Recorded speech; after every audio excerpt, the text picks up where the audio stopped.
बिस्मिल्लाहिर्रहमानिर्रहीम। इब्तदा है रब्बे करीम के इसमें अजीम से जो खालिक अर्ज़ो समा है। दरूदो सलाम शान कायनात जाने कायनात नबी मुकर्रम हज़रत मोहम्मद मुस्तफ़ा सल्लल्लाहु अलैहि व आलिहि वसल्लम पर। आमिर उस्मान आदिल अपने यूट्यूब चैनल और ऑफिशियल फेसबुक पेज पर पाकिस्तान और पूरी दुनिया में बसने वाले अपने हमवतनों को मोहब्बत भरा सलाम अर्ज करता है। आज शब बरात की मुकद्दस रात है, फजीलत वाली रात, बरकत वाली रात, और दुआ है कि मेरे तमाम हम वतन अल्लाह करीम आप पर अपनी रहमतों की बरखा का नज़ूल फरमाएं और मेरा प्यारा वतन पाकिस्तान खुदा करे कि इस पर इस वक्त जो मुश्किल घड़ी है ये टल जाए और मेरे हमवतनों की ज़िंदगी आसान हो जाए। नाज़रीन, तीन बड़ी खबरें हैं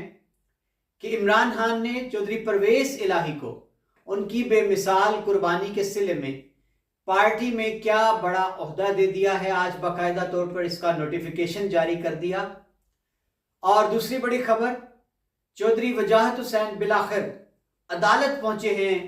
अपनी जमानत कराने के लिए, जो उनके खिलाफ दहशतगर्दी का मुकदमा दर्ज है थाना ककराली में, और इस पर क्या अदालत ने उनको रिलीफ दिया। और तीसरी बड़ी खबर आज कि सालिक हुसैन जो कि चौधरी शुजात हुसैन के बेटे हैं, उन्होंने जनरल बाजवा से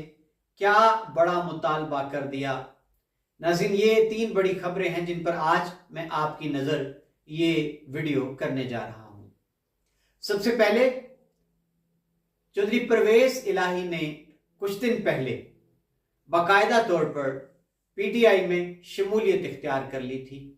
इमरान खान से मुलाकात की ज़मान पार्क में, और उसके बाद उन्होंने ऐलान कर दिया फवाद चौधरी के साथ प्रेस कॉन्फ्रेंस में कि आज से चौधरी परवेज़ इलाही बाकायदा तौर पर पीटीआई का हिस्सा बन चुके हैं। तो जनाब, आज चेयरमैन तहरीक इंसाफ इमरान खान ने बाकायदा तौर पर तहरीरी एक नोटिफिकेशन जारी कर दिया है और इसमें चौधरी परवेज़ इलाही को पीटीआई का सदर नामजद कर दिया है। मुंतखब हो गए हैं वो, और अब बाकायदा उनका ऐलान हो चुका है। और ये जो लेटर जारी हुआ है सोशल मीडिया पर वायरल है, इसमें इमरान खान ने बाकायदा तौर पर उनको पार्टी सदर मुकर्रर करते हुए पार्टी के जो वाइस चेयरमैन हैं शाह महमूद कुरैशी, जनरल सेक्रेटरी हैं असद उमर, और सीनियर वाइस प्रेसिडेंट हैं चौधरी फवाद, और उनके पास पार्टी का जो मीडिया विंग है वो भी उनके पास है, तर्जुमान भी हैं। और इसके साथ साथ ये लेटर जो है इसमें कॉपी किया गया है डॉक्टर शीरीन मज़ारी हैं, और उनके पास पूरी दुनिया में जो तरीके इंसाफ है उसका जो इंटरनेशनल मीडिया है उससे राब्ते की जिम्मेदारी पे उनकी है। तो जनाब, इन चारों को सीसी करके बाकायदा तौर पर परवेज़ इलाही को तहरीक इंसाफ का सदर बनाए जाने के नोटिफिकेशन जारी कर दिया गया है। तो नाज़रीन, ये पिछले कुछ दिनों से इमरान खान ने बाकायदा तौर पर अपने पार्टी के वर्कर्स, ओहदेदारान और रहनुमाओं को ये पैगाम दे दिया कि परवेज़ इलाही ने हमारे साथ वफा की है, अब हमने भी उनके साथ वफा करनी है और उनको इज्जत देनी है। तो आज चौधरी परवेज़ इलाही ने जनाब एक प्रेस कॉन्फ्रेंस भी की है और वो बड़े खुश नजर आ रहे थे उसमें, और उनकी बॉडी लैंग्वेज उससे एतमाद साफ झलक रहा था। और नाज़रीन, यहां जब उनसे सवाल किया गया कि आपको ओहदा देने की जो बात की गई थी उसमें ताखीर हो रही है और इससे कुछ बातें हो रही हैं, चहमगोइयां हैं कि शायद पीटीआई के अंदर आपको कबूल नहीं किया जा रहा, तो इस पर परवेज़ इलाही ने अपने मखसूस ठेठ पंजाबी अंदाज में कहा कि मैं कागज दे वर्के नूं की करना है, तुसीं सुनिया नहीं, मीडिया ते खान साहब की कह रहे हैं। यानी उन्होंने इशारा ये किया कि इमरान खान मुझे बेपनाह इज्जत दे रहे हैं, तो एक कागज का टुकड़ा, मेरा तकर्ररनामा जो है, मैं उसको करूंगा भी क्या। तो नाज़रीन, अभी तक तो बिल्कुल ऐसे ही है कि इमरान खान चौधरी परवेज़ इलाही को उनकी इस कुर्बानी के सिले में कि उन्होंने अपनी हुकूमत जो थी वो इमरान खान के कहने पर उसकी कुर्बानी देकर पंजाब असेंबली को तहलील कर दिया। अब नाज़रीन, यहाँ कुछ हल्के जो हैं आज की प्रेस कॉन्फ्रेंस के बाद ये कहते नजर आए हैं कि इमरान खान की इससे बड़ी कामयाबी और क्या होगी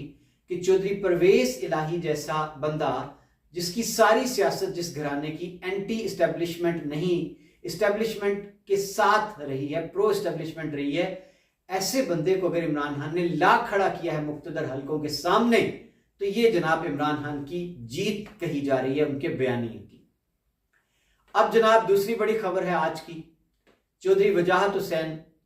जिनके खिलाफ मुकदमा दर्ज थाना गालिब मार्केट लाहौर में, थाना ककराली में मुकदमा दर्ज और थाना कड़ियांवाला में मुकदमा दर्ज। तो जनाब आज खबर यह है कि जो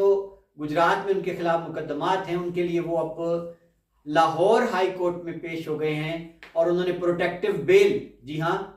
हिफाजती जमानत हासिल कर ली है 13 मार्च तक। नाज़रीन याद रहे,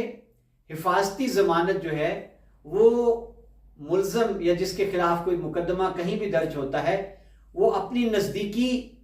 किसी भी, अगर सेशन कोर्ट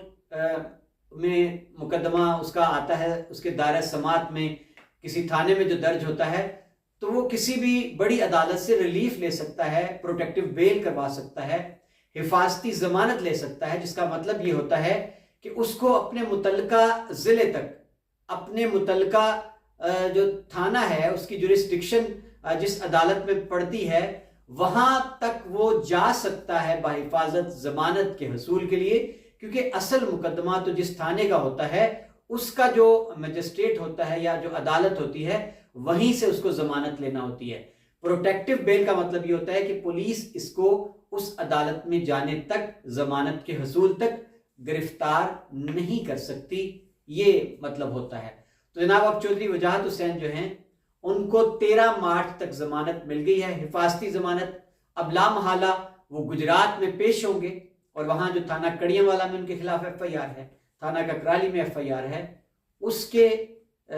जो है उस मुकदमे में वो जमानत हासिल करने की कोशिश करेंगे। और जो मुकदमा उनके खिलाफ थाना गालिब मार्केट लाहौर में दर्ज है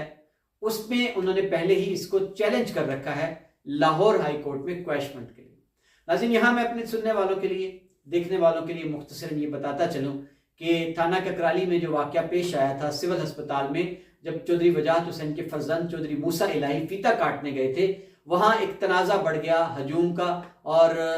वहां पथराव किया गया उन पर, फिर फायरिंग उनके गार्ड्स की तरफ से मुबैना तौर पर की गई। ये मुकदमा जो था पहले कोटला अरब अली खान के बासियों के खिलाफ दर्ज हुआ, फिर क्रॉस वर्जन में गए और फिर अब ये मुकदमा चौधरी मूसा इलाही और चौधरी वजाहत हुसैन के खिलाफ दर्ज है। और इसी जुर्म में मुकदमा थाना गालिब मार्केट में दर्ज बड़ी दिलचस्प उस FIR का मतन है जिसमें लिखा यह गया है कि हुसैन इलाही MNA की गुफ्तगू अपने बाबा के साथ फोन पर हो रही थी, जिसमें वो कह रहे थे कि मोनस इलाही ने कहा है कि बंदे उठा लो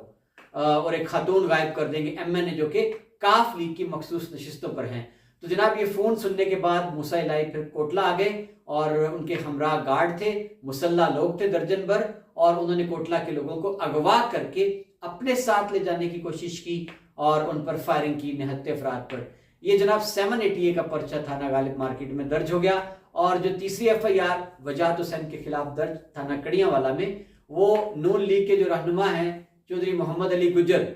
उनकी मुद्दत में दर्ज हुआ, जिसमें वो कहते हैं कि रात को मेरे घर में अफराद घुसाए, फायरिंग की और बाहर गाड़ी में वजाहत हुसैन और उनका बेटा मूसा इलाही बैठे थे, जिनकी इमा पर मुल्जमान ने फायरिंग की मेरे घर पर। तो अब जनाब देखना है कि वजाहत हुसैन ज़ाहिर पेश होंगे खुद, और ये मनाजिर नाज़रीन बहुत कम देखने में आए हैं। कहा यह जाता है कि गुजरात का चौधरी खानदान जो है, चौधरी बरादरान, अव्वल तो उन्होंने बहुत कम अपोजिशन की सियासत की है, हमेशा वो इक़्तिदार में रहे, लेकिन जितना अरसा वो अपोजिशन में भी रहते हैं उनके खिलाफ इस तरह जिस तरह अब हो रहा है, मुकदमात की भरमार और उनके सेक्रेटरी उठाए गए हैं, आज तक पता नहीं और हमीदुल्लाह भट्टी कहाँ पे हैं, कामरान भट्ट कहाँ पे हैं, ये सब कुछ इनके साथ पहली बार हो रहा है। और नाज़रीन कुछ हल्कों का ये भी कहना है कि ये सारा कुछ इमरान खान का साथ देने की पादाश में और कुछ बड़ों की बात ना मानने के लिए उनको सजा दी जा रही है। तीसरी बड़ी खबर जनाब आज, जिस तरह मैंने अपनी वीडियो के आगाज में आपको बता दिया था, सालिक हुसैन चौधरी शुजात हुसैन के बेटे हैं, वफाकी वजीर हैं, और अब उन्होंने मुतालबा किया है जनरल बाजवा से, क्योंकि चौधरी मोनस इलाही ने यह दावा किया था जब बात उनके खिलाफ की गई थी, उंगलियां उठी थी और कि वो चले गए बनी गाला और उनको किसी बड़े का फोन आ गया, तो इस पर मोनस इलाही ने कहा था कि इमरान खान की तरफ हमारा रुख मोड़ने वाला और कोई नहीं, जनरल कमर बाजवा थे। तो अब सालिक हुसैन ने वजाहत मांग ली है, जनरल बाजवा से मुतालबा कर दिया है कि जनरल बाजवा तस्दीक करें कि क्या वाकई उन्होंने, जब सारा कुछ तय हो गया था, पीडीएम घर चलकर आ गई थी, अलग अलग मियां शहबाज शरीफ, मौलाना फजलुर रहमान, आसिफ अली जरदारी, परवेज इलाही को तिश्तरी में रखकर पंजाब की वजारत आला सौंप दी गई, वादे वईद हो गए और दुआए खैर तक कर ली गई और अचानक अगले रोज मोनस इलाही अपने बाबा परवेज इलाही को लेकर बनी गाला चले गए। इस पर जब उंगलियां उठी, तनकीद की गई, तो मोनस इलाही का यह कहना था कि ये रुख मोड़ने वाले जनरल बाजवा थे। तो इस पर अब सालिक हुसैन पहले भी एक इंटरव्यू में कह चुके हैं कि मैं नहीं मानता, मुझे नहीं यकीन आता कि जनाब बाजवा साहब इनको फोन करके कह रहे हो कि इधर नहीं जाए उधर चले जाएं। अब बाकायदा सालिक हुसैन ने ये मुतालबा कर दिया है जनरल बाजवा से कि जनाब आए सामने, खुलकर वजाहत करें कि क्या आप ही थे जिन्होंने मोनस इलाही और परवेज इलाही को मजबूर किया था कि वो जाएं और जाकर बनी गाला में इमरान खान से मिल लें। तो अब देखना है जी जनरल बाजवा की जानिब से इस मुतालबे के जवाब में क्या मौक़िफ़ अपनाया जाता है। नाज़रीन, वैसे तो अमूमन जो फौज के अफसरान होते हैं 2 साल तक उन पर एक पाबंदी होती है अखलाकी तौर पर कि वो अपनी रिटायरमेंट के 2 साल ना तो वो सियासत में हिस्सा ले सकते हैं और ना ही वो लबकुशाई कर सकते हैं किसी भी मामले पर। लेकिन जिस तरह जनरल बाजवा खामोश नहीं बैठे, रिटायरमेंट के फौरन बाद कभी मंसूर अली खान, कभी जावेद चौधरी, ये सारे वो सहाफ़ी हैं जो उनकी तर्जुमानी करते नजर आए हालिया दिनों में। अब देखना यह है कि अब ये कुरा मंसूर अली खान के नाम निकलेगा, ये एजाज सलीम साफी को मिलेगा या जावेद चौधरी को मिलेगा। कौन सालिक हुसैन के इस मुतालबे का जवाब जो है जनरल बाजवा से लेकर मीडिया को बताएगा। तो नाज़रीन, ये बड़ी पेशरफ्त थी आज के हवाले से जो मैंने आपके गोशगुजार कर दी कि किस तरह परवेज इलाही को अब तहरीक इंसाफ का सदर बना दिया गया है और जनाब वजाहत हुसैन पहुंच गए लाहौर हाईकोर्ट में और उनको 13 मार्च तक हिफाजती जमानत मिल चुकी है और सालिक हुसैन ने मुतालबा कर दिया है जनरल बाजवा से कि जनाब आए मैदान में और बताएं कि क्या आप ही थे वो जिन्होंने रुख मोड़ दिए थे इमरान खान की जानिब। बहुत शुक्रिया नाज़रीन, अपना ख्याल रखिएगा और अपनी दुआ में याद रखिएगा आज की रात। अल्लाह करे ये रात सबके लिए एक बाबरकत रात साबित हो। अल्लाह हाफिज़।